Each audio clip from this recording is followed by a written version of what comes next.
This is Iraqi propaganda? Who tell that? The West? This is the truth. You visit the hospital and we see what happened to the Iraqi children. I tell you, this is the truth. This is the crime of the United States. It is a hot political issue. We have heard and we have some evidences that they've used it in Kosovo. So if this weapon continue to be used by the military establishments of the West or whoever owns it, it's dangerous, and I put it at the rate of a crime against humanity.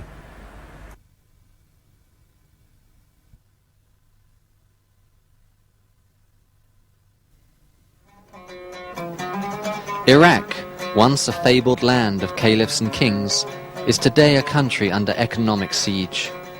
International sanctions were imposed on Iraq after it invaded Kuwait in 1990. The stagnant economy leaves many Iraqis with nothing to do but reminisce of better days.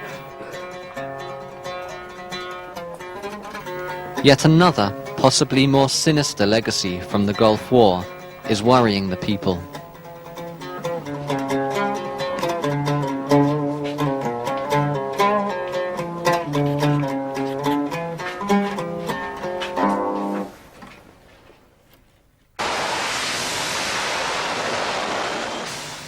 Iraq claims that Allied bombs dropped during the Gulf War have contaminated the country and exposed its population to a catastrophic health risk.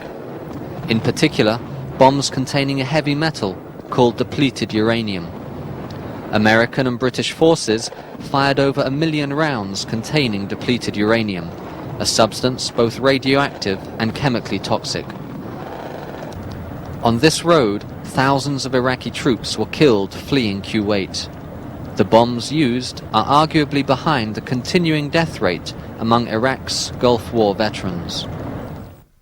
وأثناء الانسحاب تعرضنا إلى قصف شديد. At the time of the withdrawal, we were under heavy bombing in a convoy of tanks and trucks with a lot of equipment. I was driving with my unit.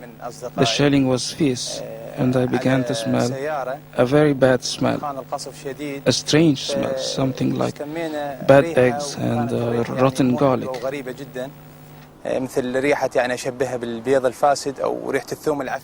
Men such as 27-year-old Omran Abdul Ali are dying slow and agonizing deaths from cancer, which they believe is a result of being irradiated by depleted uranium.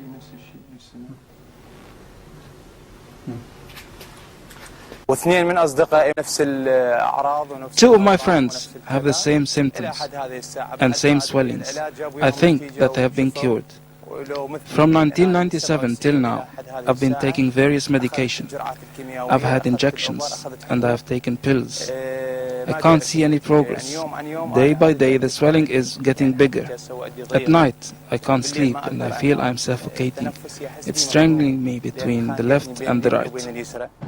Depleted uranium is used in military ordnance because it has a greater density than lead, making it an ideal armor-piercing weapon. More recently, it was used by American forces in the Kosovo crisis. The depleted uranium round comprises what's called a scarab, which effectively is a big dart with a lump on the end and a couple of guide veins, like that. This is about, depends on the type of round that's fired, the ordnance of fire, between 150 millimetres to about 300 millimetres. Weighs several kilograms, and the cone, this is the DU here, usually this bit is as well to give it extra mass. The cone is usually covered, depending again on the manufacturer, with a cadmium plating to make sure it penetrates the actual tank side. What happens is this. What it does is, as it gets to, well, here's the wall itself here. As it approaches the tank wall, of course, it penetrates in, and then the towel flicks off, usually. This section breaks. So it's this bulbous part that goes into the tank. And, of course, as it goes into the tank wall, here's the tank wall here, it literally seals itself in. It's travelling through here. at 1,000 miles an hour, say. It's getting very hot, but no oxygen can get to it. When it comes out the other side, it's absolutely incandescently hot, and of course it immediately bursts into flames and creates all these particles. And the amount of energy, although it's quite high, the amount of energy here just gives you a puff of very high temperature. So what's interesting is that it doesn't detonate all the munitions in the tank. It's just enough energy to actually incinerate any diesel fuel in the tank, burn any dry skin. So it's a pretty hideous weapon in terms of what it does. It's a flash, bang, sort of toaster.